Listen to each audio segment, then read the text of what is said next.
Life is short, so be happy. Hindi natin alam kung ano mangyayari bukas, sa isang araw, sa isang linggo, sa isang buwan.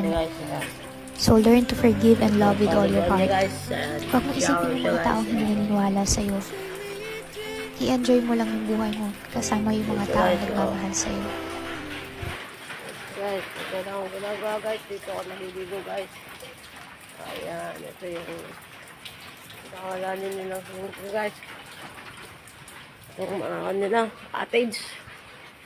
Cottage yung mga amo ko guys.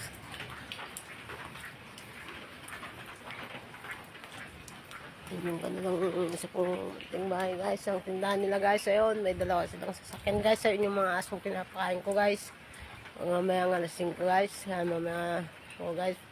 Hindi ako kung pagkain nila guys. Ayun guys oh. Ayun oh.